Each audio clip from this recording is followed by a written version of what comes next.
Bonjour à tous, ici Fabien, votre coach pour vous libérer d'une relation toxique avec un pervers narcissique. Dans cette vidéo, nous allons voir comment déterminer si vous êtes dans une relation avec emprise. Mais avant d'aller plus loin, n'hésitez pas à vous abonner à la chaîne YouTube si ce n'est toujours pas le cas, en cliquant sur s'abonner et sur la petite cloche juste à côté pour être tenu au courant de mes prochaines vidéos. Alors, comment déterminer si aujourd'hui vous êtes oui ou non dans une relation avec emprise? Lorsqu'on regarde le mot emprise dans le dictionnaire, dans le Larousse, on voit que c'est en fait l'ascendant ou la domination sur quelqu'un psychologique ou moral.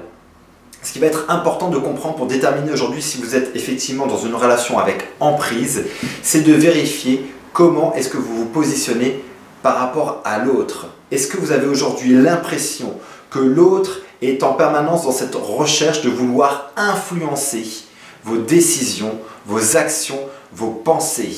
Et ça, c'est pour moi le point fondamental pour déterminer si aujourd'hui, oui ou non, vous êtes dans une relation avec emprise. Parce qu'à partir du moment où vous répondez oui à cette question, c'est que non seulement vous êtes dans une relation où il y a manipulation, parce qu'on cherche en permanence à créer chez vous une modification de votre comportement, de votre attitude, de vos choix, de vos décisions, de votre mécanisme de pensée pour influencer votre interaction avec les autres, mais également lorsque la personne n'est pas là.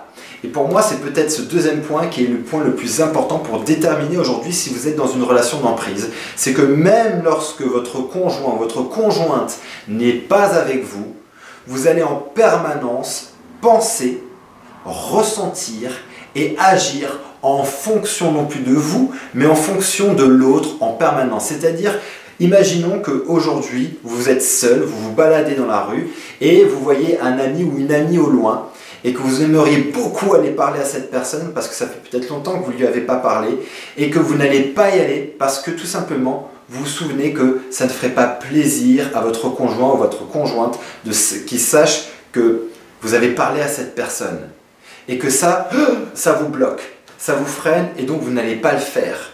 C'est peut-être aussi le fait de vouloir acheter quelque chose qui vous fait plaisir, une robe, ça peut être du maquillage, quelque chose qui va dans le sens de vous faire plaisir tout simplement et que vous ne vous l'autorisez pas parce que vous partez du principe que vous allez avoir une scène ou une crise à la maison parce que l'autre ne va pas accepter ou tolérer que vous ayez fait ça. Là, on est effectivement dans une relation d'emprise. C'est-à-dire que même lorsque la personne n'est pas à côté de vous, vous allez agir, penser et ressentir comme si il était ou elle était à côté de vous et que c'est ça qui va influencer ensuite vos choix de vie. Là, il y a emprise. C'est qu'en gros, au bout d'un moment, vous êtes complètement dépersonnalisé. Votre personnalité, vous l'avez mise de côté aux dépens de votre propre bonheur, de votre propre épanouissement. Et que votre conjoint ou votre conjointe a finalement complètement pris cet espace intérieur qui est finalement un espace fondamental à tout individu pour pouvoir être heureux et épanoui dans sa vie.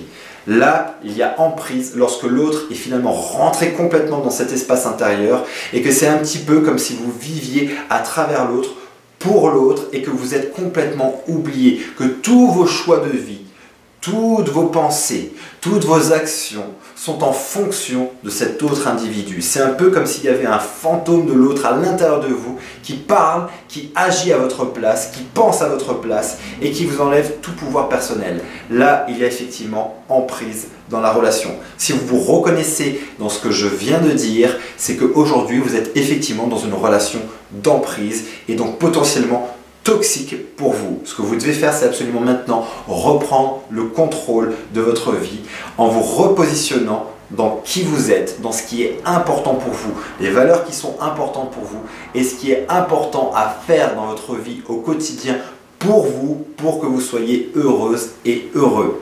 Si aujourd'hui vous avez besoin de vous libérer d'une relation toxique, d'une relation d'emprise et que vous avez besoin de conseils au quotidien directement dans votre boîte mail, j'ai mis en place une newsletter où chaque jour je vous envoie un nouveau conseil directement dans votre boîte mail. Vous pouvez vous inscrire, le descriptif, vous trouverez le lien dans le descriptif de cette vidéo. Mais pour les personnes qui veulent aller encore plus loin, qui auraient besoin d'un accompagnement beaucoup plus poussé, on peut faire le point ensemble si vous voulez lors d'une session diagnostic. J'ai alloué quelques créneaux ces prochains jours pour vous permettre d'avoir une session diagnostic diagnostic au téléphone avec moi, on fera le point sur votre situation et je vous expliquerai la solution la plus rapide, la plus efficace pour vous libérer d'une relation toxique avec un pervers narcissique ou une relation d'emprise.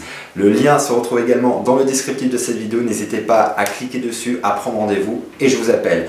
En attendant la prochaine vidéo, souvenez-vous, rappelez-vous, vous méritez d'être aimé et vous méritez d'être heureuse. À très bientôt.